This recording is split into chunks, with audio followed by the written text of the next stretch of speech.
Hello, everybody. Welcome along to your Rabble Live at 5. All your latest Rangers news, transfer news, squad news, player news, team news, just news, effectively, is the word of the day. And before we get started, folks, I would like to say that the Rangers Rabble is proudly sponsored by Sol Tire Trading. You can contact the team now by email. The email's on the screen for those listening back in audio. It's secyldsl@gmail.com.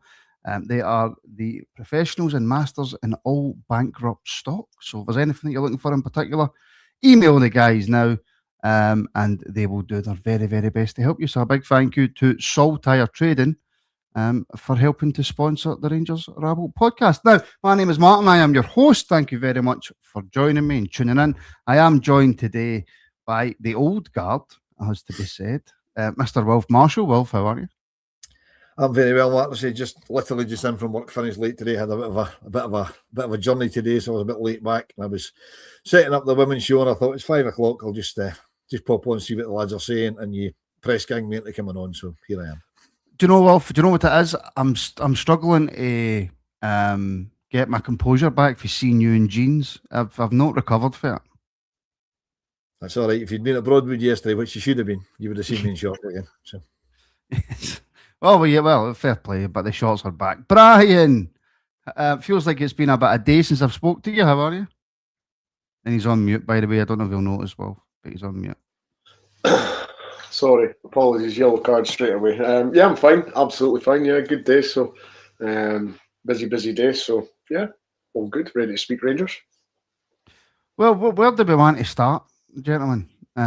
We could touch on the Annan game. Not touch on the game, but the individual performances that maybe came from it. We could speak about Lyle Cameron getting man of the match for Aberdeen. We could speak about the fact that it looks as though Andrew Kavanagh hasn't finished spending yet. And he's gave the green light to Danny Rohl to go out and make more signings. So, Wilf, let's start. Seeing as you're not from Aberdeen, but live in Aberdeen, I won't make that mistake again. You live in Aberdeen. Bryan, Aberdeen's is his favourite place in the whole wide world. So let's start with Lyle Cameron, Wilf. And I don't know if you managed to see any of the Aberdeen game. But like I said in the morning show, for a boy who has barely played any football, is coming back from an injury, to go and be by far the best player on the park by a country mile, it's only good for us, surely. Yeah, didn't see any of it because I was travelling down to Broadwood for the ladies' game yesterday. So I didn't see any of the Aberdeen game at all. I believe he was the best player on the park. I've only spoke to one Aberdeen supporter about his signing, and it was on Saturday, so before the game. He's an older gentleman who said, "Look, I don't care where they come from. If they're better than the players we've got, I'll welcome them with open arms." So he was quite happy to see him brought in, because as he reminded me, they tried to sign him a year ago when he signed his pre-contract with us. Aberdeen were trying to get him. Mm-hmm. So it's a bit. I find it more than a little bit perversely funny that they don't want him now, but they were desperate to try and sign him on a pre-contract a year ago. So I personally wouldn't do any business with Aberdeen Football Club because of the supporters, not because of the club. I believe there's a decent enough relationship between the two boardrooms, which surprised me when I heard that last year. I believe that's decent enough. You know, they've got a working relationship. I mean, the very fact that the Red Shed or whatever they call their ultras, but had a banner saying no more Old Firm loans, and then the Old Firm loan player is the standout. You know what I mean? just tells you all you need to know. That and the fact that they had a banner saying "Thank you, Jimmy," to a manager that they sacked. I thought that was quite funny as well. Yes, well, just funny for me, Bryan, that Lyle Cameron clearly doesn't let anything get to him. To be fair, I think the young guys get a beast of a mentality. I don't think that can be argued. And like I said, I didn't watch all of it, but I watched a good bit of the Aberdeen Rafe game. And for a boy who has had virtually no playing time and been out with an injury, he did not stop. No, I've been reliably told that he's pretty much the fittest guy at Rangers. He's a demon of a trainer. He's does everything right.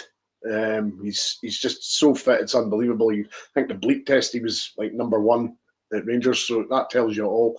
As you say, going up there, obviously being on loan from Rangers won't be extremely popular with the vast majority of the fans up there. But for him to go up there and take man of the match in his first game there says it all, as you say. His mentality must be,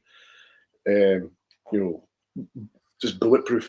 He's got some mentality to go up there and take the slack that he's been getting, because there's a lot of them saying didn't want him because he's on loan from Rangers. Well, I mean, I don't think Aberdeen are in a position to sort of pick or choose who they sign just now, because they're needing all the good players that they have, because they're on a horrible run.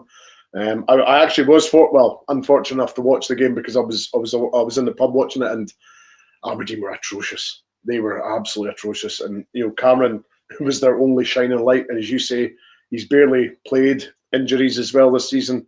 So I think it was just as well he played, because I think if he didn't play, then they would have really struggled. Wraith were good for their, they were unlucky a few times, but no, Lyle Cameron's. I'm one of the champions of him on this pod. I think he's a really good little player. I think I definitely hope he's got a future with us. I think once he goes up there and comes back, I hope he's going to be better for it. I think there's definitely a future for him at Rangers, and I hope he comes back after this loan and bosses it at Rangers. Martin, my biggest criticism of the loan deal is the fact that it happened before today, because we loaned him out on Friday night so we could play yesterday, which basically, as Brian just said, effectively has kept Aberdeen in the cup. Right now, as bad as this a season as they're having, they're still our rivals against us for this cup competition. So if they could have got knocked out yesterday, that would have been even better. So for me, if I'm Rangers, I say, yeah, you can have him, but he starts on Monday. Mm-hmm. Yeah.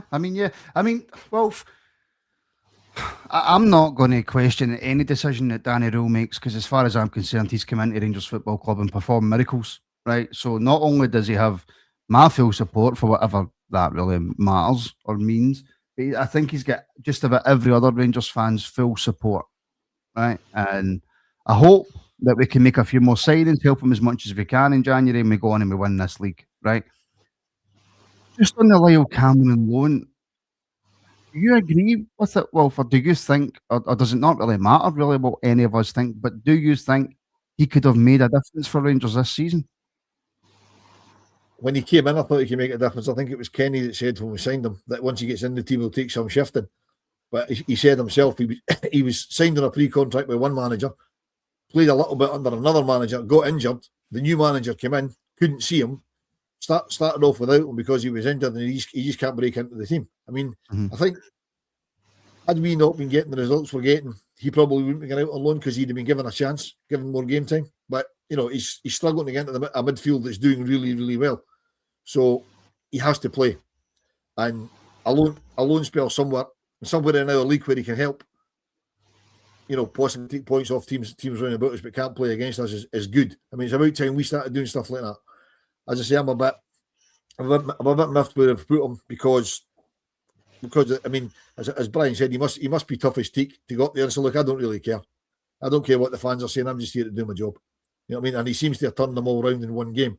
I just wait until he has a bad game, and then they'll all be down his neck.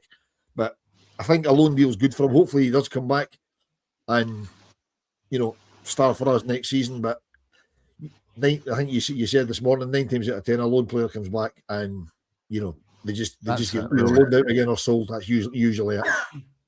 Yeah, that tends to be the way that it goes, Brian. But there was a lot of talk of Finlay Curtis possibly leaving in January, going on loan. I know Kilmarnock was mentioned, minutes for the boy. Does the fact that he got minutes against Annan, does that say that maybe, just maybe, there is a space for him in this Rangers team, or do you still expect him to go out on loan? It's a difficult one, this one, isn't it? I'm not quite sure him getting minutes against Annan equals him getting a run in the team. I'm just not sure on that one. I really am not.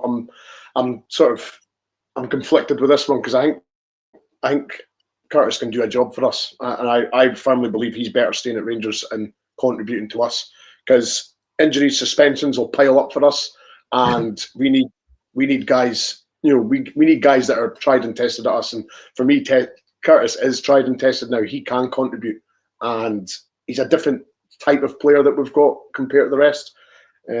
Every time I've seen him, he's head up directly going at the fullback or the midfielder, whoever he's up against.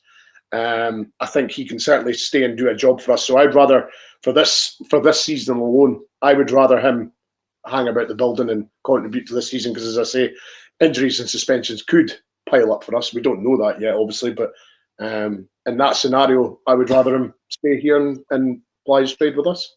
Does it depend on signings, Wilf? 100%. With Finlay?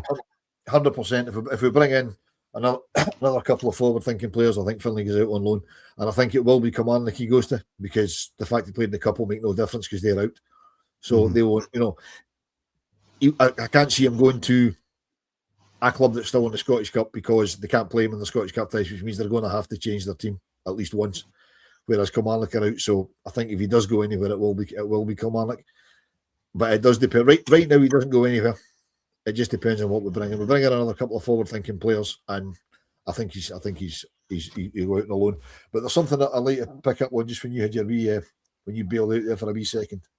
There was a comment from Paul that McGregor was loaned out when Fairman came back into the business. That's right, but goalkeepers are a completely different thing, because there's only one goalkeeper in the team, whereas you've got 3 or 4 in defenders, midfield players, strikers, whatever. So if you've got a young goalkeeper of any talent, you have to loan them out. I mean, Mason Munn's currently at the same Dunfermline. I expect him to come back and be a Rangers goalkeeper at some point. Paul makes a good point. He did go out and come back and played well. So the fact that we say 9 times out of 10 players come back, should we qualify that with outfield players come back and don't generally get back in the team?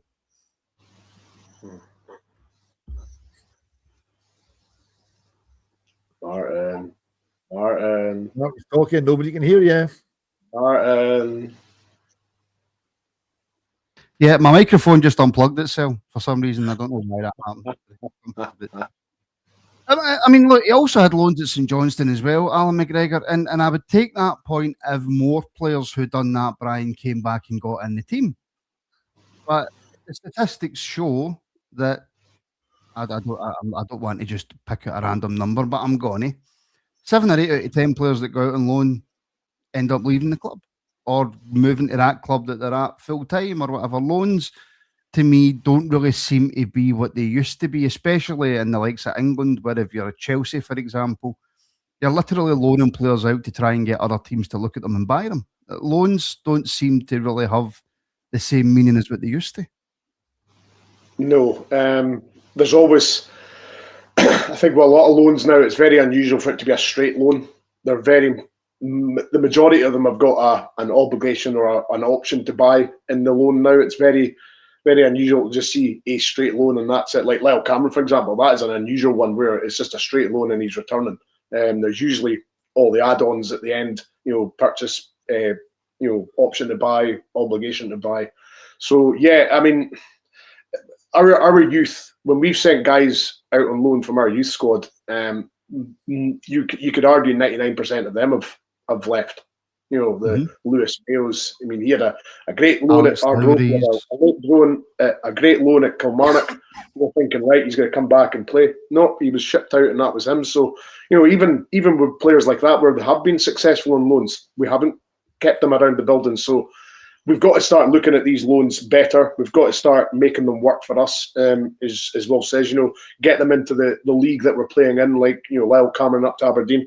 Get them playing in the league that we're actually competing in, so that you can actually make a decent assessment of them and say, right, they're doing it in the top flight.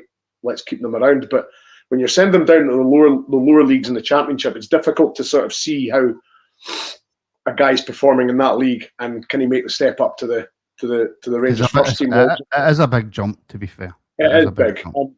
And if you're loaning them into this league, for example, as I say, Lyle Cameron, at least then you're getting a good gauge of how they're performing in that league. Whereas if they go down the Championship, League One, as I say, you're not getting any gauge on how they're doing. I mean, somebody could go and score 30 goals in League One, and you're like, well, it's League One, so what I mean. It's about getting the right loan and utilising the player and just getting the best out of them, because the loan system should be that you're getting them out on loan to get them experience and then come back a better player and contribute to the team. So that's for me what a loan should be. But as you say, the loans, I mean, Chelsea, for just an absolute example, they just buy guys on pure, this guy's going to be a demon when he's older. No, they just Sign they, him. they buy. Chelsea buy to sell. That's what Chelsea do. Yeah, They buy exactly. to sell. Yeah, and it's all to get around PSR as well with Chelsea. Yeah, It's not just, which is fair Chelsea enough. do it. All the big clubs do it. They basically harvest all the young kids, and if they don't work out, it doesn't matter. They'll punt them out to the lower leagues. They'll get their money back on them, and they'll just start again. We don't get our money back though. No, but that's the problem. Why we don't have, we can't get players through because, okay, Billy Gilmore's an example of a guy who made it, but Chelsea came into him when he was 15, just turning 16, and said, "There's a ridiculous amount of money in a 4-year contract. Come to us. If it doesn't work, it doesn't matter." But he's taking advantage of it. We had the young boy, whose name's just gone right out of my head, who went to Newcastle at the start of the season. Good brand. Yeah, good brand. Yeah. Went to Newcastle at the start of the season to play in their 23. If he doesn't make it in Newcastle, he'll end up at either National League Gateshead or somebody in the lower leagues down Carlisle or that neck of the woods. So he'll still have a decent enough career. But we can again, they're harvesting him. If it works, great. They've got him for nothing, and he's come through as a superstar for them. If he hasn't, they'll get the money back on him. But we lose out. And you know what doesn't help with us losing out? And this is something that's been bugging me since I found out about it, right? We wanted to use 2 kids on Friday night. We weren't allowed to because of the SFA's ridiculous rule. I mean, we could have had Kyle Glasgow and Aidan Carroll. They can play on Thursday in Europe against Ludogorets, but they couldn't play on Friday against Annan. That's absolutely ridiculous. How are you supposed to promote your youth if you can't even put them in the team? No, and by the way, I wouldn't be surprised if we see Kyle Glasgow at some point on Thursday night. Obviously, depending on how the game's going, but it wouldn't surprise me. I mean, he might not end up in the squad, but it wouldn't surprise me if we don't see him at some point because I do know Wilf as well that Rangers were a bit annoyed that they couldn't get Kyle Glasgow in the team against Annan, which is fair enough. Hopefully, Lyle Cameron's the exception to the rule and comes back in next season. Exception to the rule. I didn't mean that, by the way. And comes back in next season and is a massive part of this Rangers first team because I would love absolutely nothing more. Kyle Glasgow won't be playing on Thursday then. No, well, not if he's in Doha. No. Oh, there we go. That's a fair shout. Can I just say a big massive thank you to Junkie72, channel member with the super sticker. If you're watching on YouTube, then you will be able to see that now. And if I could just also ask, if you're watching on YouTube and you haven't yet, then hit the like button. It really does help the show out. It's a competitive market, so the more likes, the better. So if you could do that, that would be absolutely fantastic. Make sure you're subscribed as well, because why not? If you're going to like, you might as well subscribe. And if you enjoy the content and you want loads more, like at 7:30, you've got a member show. At 9 p.m. tonight, you've got a member show. At 6:30, you've got a public show, which is the women's show, which we'll talk about towards the end of the show and big it up a little bit, because that's just what we do here. But if you want access to loads and loads and loads of extra content, then in the description now, you can click the links for either YouTube or Patreon memberships and get access to hundreds and hundreds and hundreds of extra content. Or you can just do a Linden and unlike and unsubscribe. It's completely up to you. Obviously, I'd appreciate it more if you liked and subscribed. Right, we've got a question, Brian, from Shona. What do we do with Antman? Was on the bench and nowhere to be seen against Annan. I believe he was ill for the Annan game, Brian. But do we see Antman making a bit of a comeback? Will it help him that we seem to be bringing in better players? Absolutely. I think the manager's already said that Antman's going nowhere. I think he said that recently that he's not anticipating selling Antman or getting rid of him. So for me, he's going to be around the building. I mean, this guy, we've got to remember, this guy was the top assist guy in the Eredivisie last season. So this guy is clearly above whatever we had before. And for me, there's no way we can allow a guy like that just to suddenly, he suddenly just can't become a bad player. He started off really well, and then Russell Martin got hold of him. That was the problem. And I think he could really flourish under Danny Rohl. I really do. I think he's a big lad. Danny Rohl's clearly going after a certain height of player that we're linked with. So he's obviously liking big guys in the team, and I think he's over 6 foot, so 6'1" or something. So. I'm firmly hoping that Danny Rohl can get a tune out of him, because I do believe he'll be a really good player for us going forward. And at the end of the day, He's a Finnish international, so he's wanting to obviously stay He's in not that finished. well. Oh God, don't! I thought you might come out with that, and I thought no, he won't. But no, you went there, didn't you? You went there. But no, I really hope Antman stays. I wonder if Steve Clark will look at him for Scotland. There we go. Yeah. But no, I hope he stays around because, as I say, there's definitely a player in him, and as I say, top assist guy in the Eredivisie when he was playing. So yeah, keep him around the building. He's not really had a chance, Wilf, has he? Because he came in under Russell Martin and the team was playing the way it was, right? So I don't think you can judge. Well, you can. We judge them all. But I think in terms of being able to judge a player's potential or how they're going to get on in the future, I don't really think you can do that from the Martin spell, right?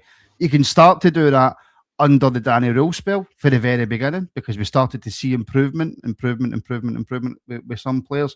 But Antman he's not had any luck under Danny Rohl, Wolf, has he? No, but for me, Antman's in the same bracket as Lyle Cameron.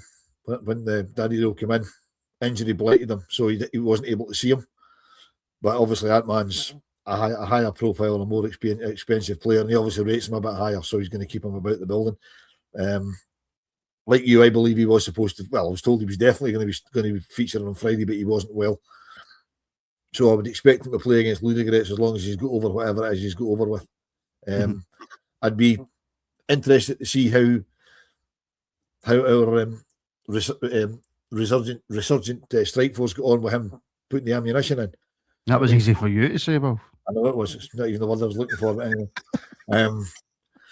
But yeah, it'd be interesting to see how they got on with him. You know, putting in the ammunition for Miofsky, who scored his first career hat trick at the weekend, which absolutely astounded me.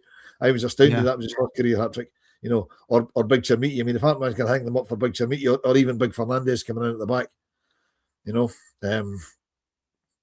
Antman could be great, but he has to basically just get the basics right, Brian. You know, he needs to. No, none of this. I mean, I like Gassama, but Gassama's got this awful habit of beating the same guy 4 times and then losing the ball. Well,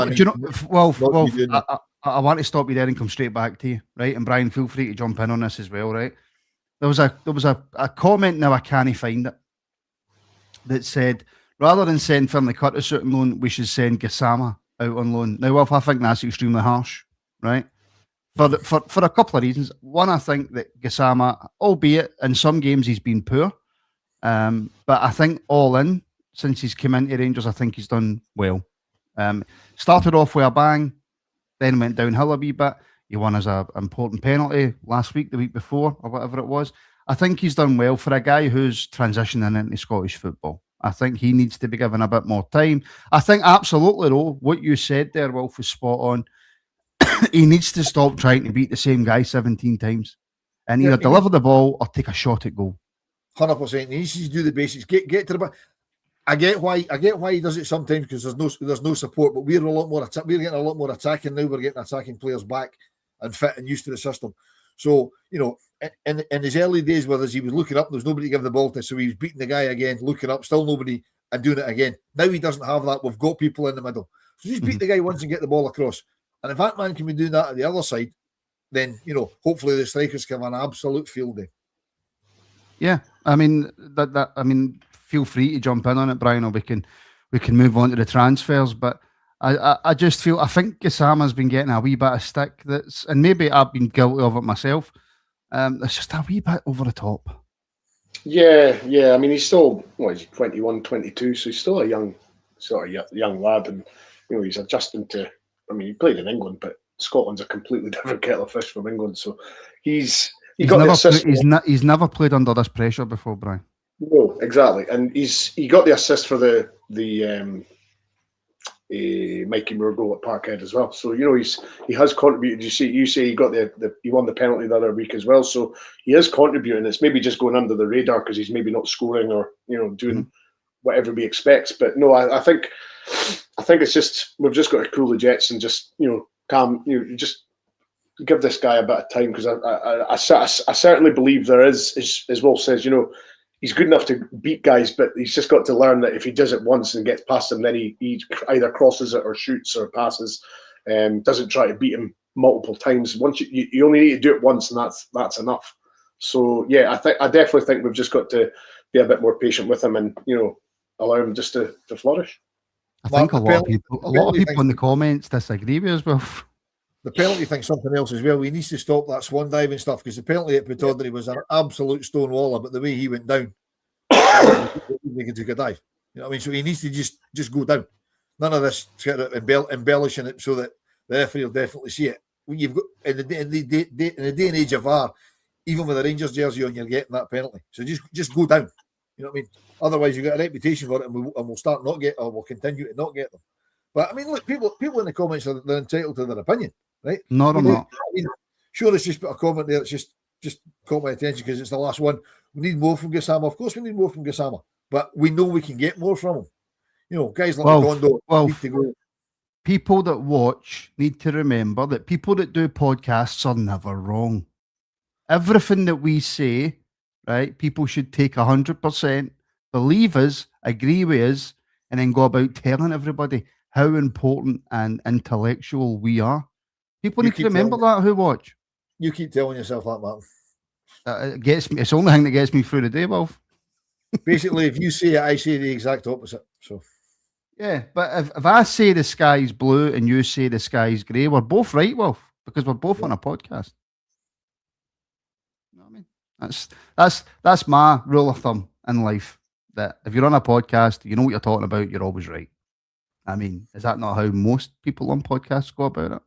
I don't know.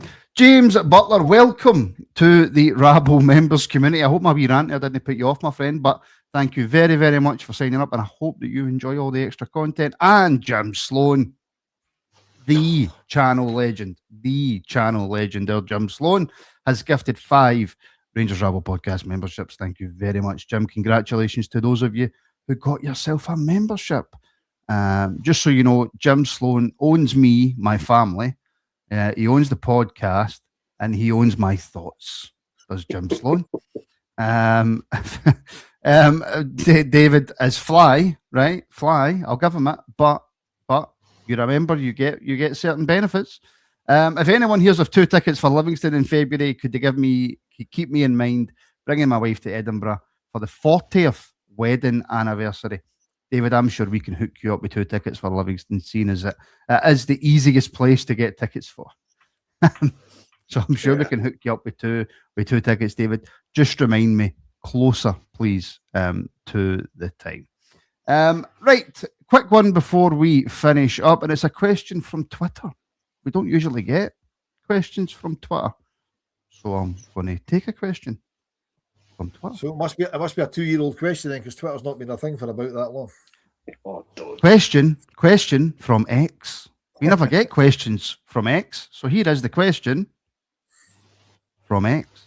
Evening, guys. Do you think we should start a weekend team on Thursday? Brian, the issue being, and I don't know what the rules are about this in January. I don't know when you can make squad registration changes for Europe and stuff like that. Number one, I don't know if Skov Olsen has played in Europe this season. I would imagine he probably has. I know that Chukwuanu has, because he played against us and he played against Celtic, I believe, this season. Yes, correct? Sent off against Celtic. He was sent off against Celtic for what I thought was nothing wrong with that challenge. So he's played in Europe, so he can't play, and Romans is out for a week or 2 with the slight injury knock that he's got, Brian. So when you say a weakened team, I'm not too sure what William means by that, Brian, because do we have a weakened team? Would it be the same as the team against Annan for a game in Europe? I don't think so. No.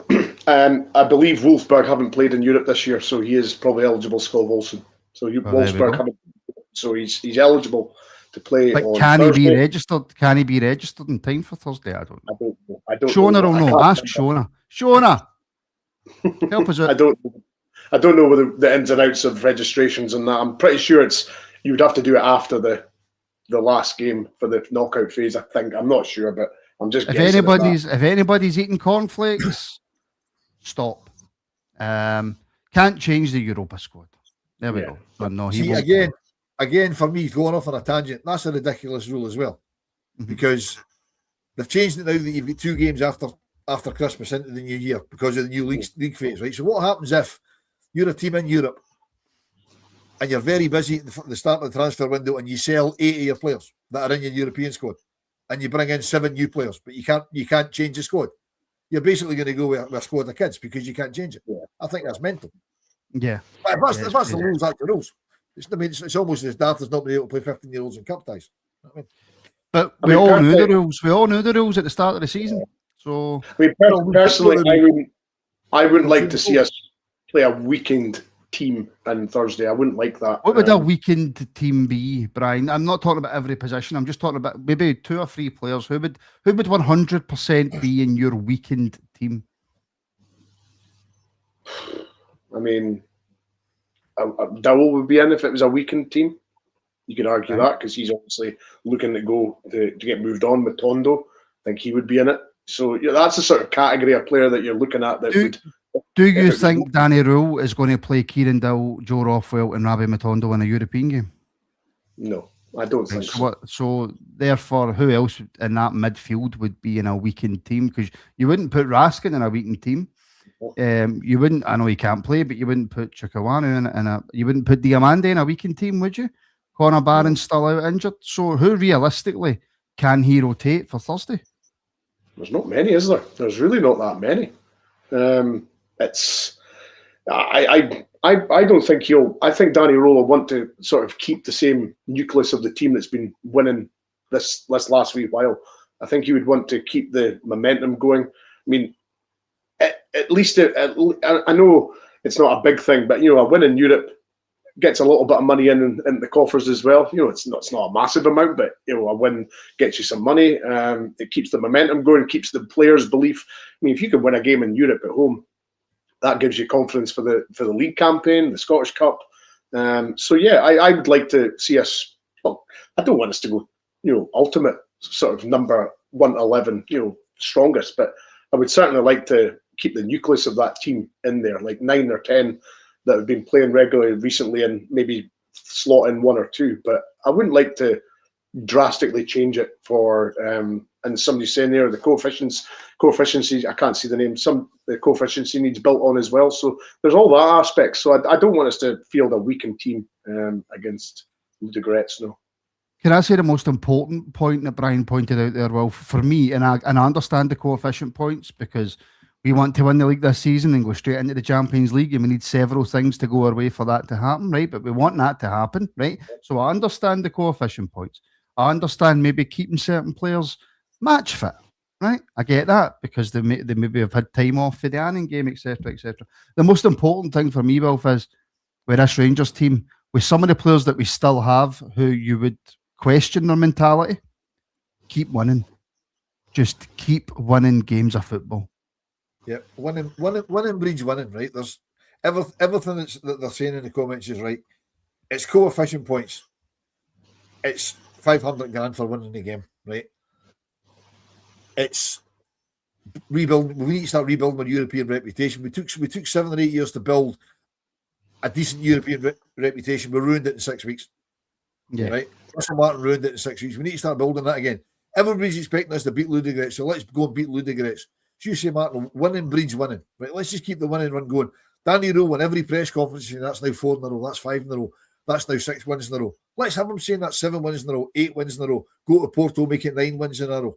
Although I'll accept right now, I'll accept a draw in Porto. And on top of all that, right, we're trying to, Rangers as a club are trying to talk the supporters into shelling out over 40 quid a pop for a ticket on Thursday night, right? So it would be an absolute insult to the support for them to basically put out the youth team or a seriously. They're also pushing their VIP stuff, Wilf, as well, really hard, don't they? Yeah, because they can't sell it. I mean, the My Jers members are getting 25% discount on VIP for Thursday night. That's never happened before in the European game because they can't shift it. Simple. And they can't shift it because it's a dead rubble. We're out of Europe, right? Well, it's also January and everybody's skint. Yeah, I know. Having said that, 5,500 people still applied for tickets for Porto next week. That's because Rangers fans are mental. Right. True. And you know the main reason that we need to win this league and get straight into the Champions League, so the coefficient points are important. Everything you said is right, but the most important thing is it keeps my bank manager happy. It certainly does not keep your bank manager happy if Rangers do. It doesn't Your have bank, qualifiers to go to. well, this is well. You don't have qualifiers to go to, but a bank manager's also singing because you've got no last 32 or last 16 games to go to, or quarterfinals or semi-finals, or by God, if we make it a final. Because your bank manager must have been greeting that year, Wilf. And his boss. All the annual leave. Yeah. Oh, no, annual leave I can fiddle away with. That's not a problem. But don't be saying that live, Wilf. Don't be saying that live, because then your boss will hear it and find out. Anyways, look, folks. Watch this. Although one of them might, right enough. One of them might. Yeah, well, definitely one of them does. No, I'm not even going to go there. Right, everybody, thank you very, very much for tuning in to your Rabble Live at 5. Thank you for all your questions, all your comments. Thank you to all the new members, including Douglas Nicol, who has become a YouTube member. Thank you very much, Douglas. Hopefully we'll see you at 7:30 tonight, but not before you've tuned in at 6:30 to the Rangers Women's Show, which I will let Wilf do his thing in a minute. But thank you very much, everybody. Thank you very much as well, by the way, to our partners, our sponsors, Sol Tire Trading. They are your professionals, your experts in bankrupt stock. If there's anything that you're looking for and you can't find it, email the guys and they will see if they can get it for you. The email address is on screen now. Tthank you very much to everybody at Sol Tire Trading. And for those of you listening back on audio, the email address is secyldsl@gmail.com. That's secyldsl@gmail.com. Why didn't they make it easier? I don't know. But that's what they made it. So thank you very much to Sol Tire Trading for sponsoring this episode of the Rangers Rabble podcast. That sounded far too professional, by the way. It's almost as if I'd been sitting for 20 minutes doing that over and over and over again to get it to sound as good as that. First time.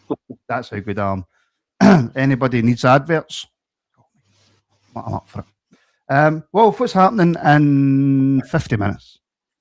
Rangers Women's Show, you don't need to be a member. It's public YouTube. So if you're a member, great. If you're not a member, then you can still tune in.